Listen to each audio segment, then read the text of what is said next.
Hello and welcome to WMCT's Sports Weekly. We bring the action of high school sports from Marlboro, Assabet Valley, and AMSA into your living room. I'm your host, Matt Bisaccio. This week, we were at Aztec Stadium, Four Kicks, and Kelleher Field, checking in with all three high schools in the city. First, let's go back to last Friday night, where the Panthers took on the Patriots of North Middlesex High. Not only was it homecoming night, it was also senior night for the band before Friday night's game. The Panthers kicked it out of bounds on the opening kickoff, but the Patriots chose to have Marlboro re-kick instead of taking the ball at the 40. Well, that was a mistake. North Middlesex treats the re-kick like a punt, but it's a live ball. Number 23, Matthias Payne, makes a heads-up play, falls on it, and just like that, Marlboro has the ball in Patriot territory. And it wouldn't take long for the offense to cash in. 3 plays and 32 yards later, Lou Vigent plows forward to put the home team up by a touchdown. After 2 unsuccessful North Middlesex possessions, the Panthers get the ball on their own 29-yard line. Senior number 44, Brandon Cavicchio, gets the inside handoff, jukes the defensive back out of his shoes, and he's off to the races. 3 Patriots try to chase him down, but Cavicchio won't be stopped. He goes 71 yards for the score, and after the extra point by Andos, Marlboro would take a 2-score lead. It wasn't just about the offense, though. The Panther D, which is only giving up 7.9 points per game, gets pressure on the quarterback, and it's number 6, Trevor Nutt, who takes him down for the sack. The Patriots would call a timeout to try to get themselves on track.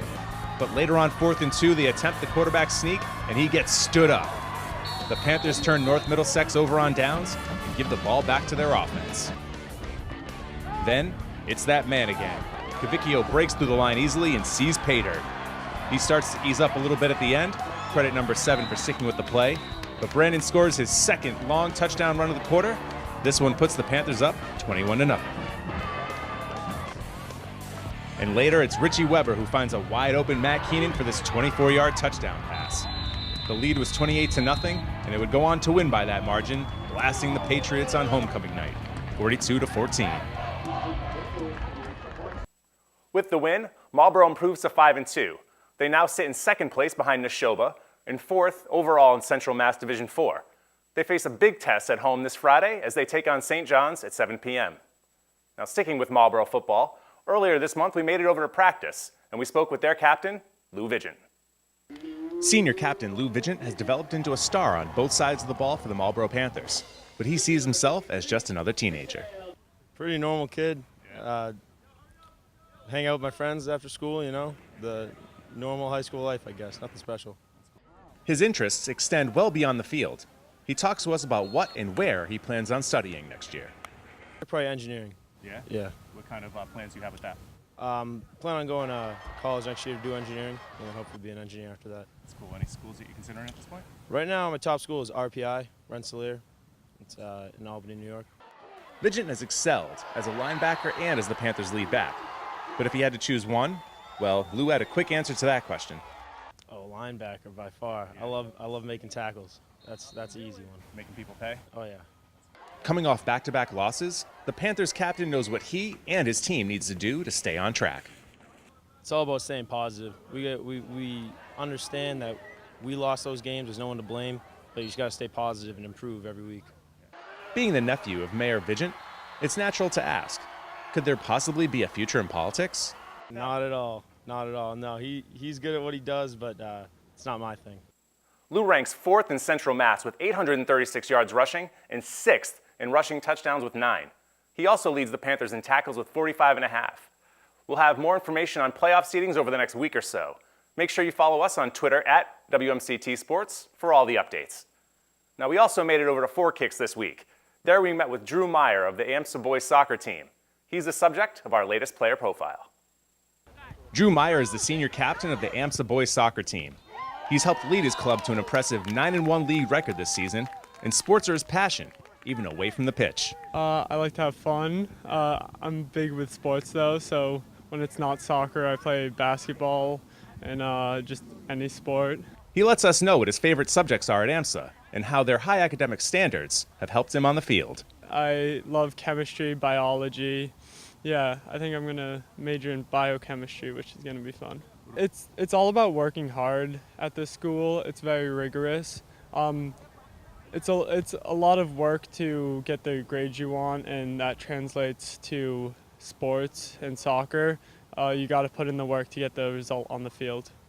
Becoming the captain of any team is a special honor, something that's certainly not lost on Drew. It meant a lot. I've been in this program for 6 or 7 years, and I've always dreamed of being the captain of the varsity team. To hear it, it was definitely a dream come true. And to close out the interview, we asked Drew, where do you think you'll be in 10 years? I see myself definitely playing soccer still. I don't know at what level, but I'll probably be out of college and have a job, but sports are always my passion, soccer's my passion, so I'm definitely going to be playing. Drew's Eagles finished off the regular season with a 10-4-3 overall record and 9-1 in league play. Now they wait to see who they'll be facing off in the playoffs. The soccer seeding meeting takes place Wednesday the 31st. The Lady Eagles soccer team was also in action this week as they took on crosstown foe Assabet Valley. The Lady Aztecs took the first meeting earlier in the season, 1-0. Now AMSA looked to exact some revenge on Assabet senior night. Seniors from both teams were recognized before the game on Wednesday night. The Aztecs looked to take both games from AMSA here in 2018, while AMSA looked to improve their playoff seeding heading into next week. In the 7th minute, Rachel Harpin heads down the left sideline and chips it in front.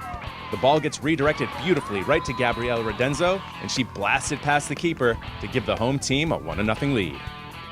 Later in the 16th minute, AMSA has the ball deep in AV zone when number 18 Cohen finds Maddie Bremen in front, and Maddie won't miss from there. She drives it home, knotting the match at 1 apiece. It was a chilly night, and the keepers kept the strikers on ice in the second half. AV's Ashley Harrington was peppered with shots, but time after time she turned AMSA away. This one would end in a tie, 1-1. Ties aren't the most satisfying outcome, but hey, that's the regular season. In the playoffs, there are no ties. These clubs will also await their playoff fates, as that info will be made available on the MIAA website in the next week or so. Now before we go, let's talk a little baseball. As some of you may have heard, the Red Sox are in the World Series. They took the first 2 games at Fenway and are now headed out west to see if they can close out the Dodgers in LA. But let's not forget how they got there. They dominated the Astros 4-1 in the ALCS and rode the timely hitting of one Jackie Bradley Jr. I mean, the guy had 3 hits and ended up with 9 RBIs.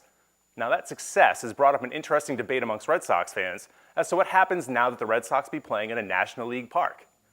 Does Bradley remain in the lineup, or do you shift Mookie to second and keep JD's bat in the lineup? I think you'd keep JD's bat in the lineup, but let's see what you guys had to say. 69% think that it's a better idea to move Mookie to second and keep JBJ in the lineup, while 31% want to keep Mookie in the outfield and have Bradley take a seat on the pine. Thanks to everyone that voted. Continue to be on the lookout for our weekly Twitter poll questions. If you'd like to participate in the voting, you can follow us on Twitter at WMCT Sports, and also by following me at Mbisaccio WMCT. For WMCT Sports Weekly, I'm Matt Bisaccio. Have a great week.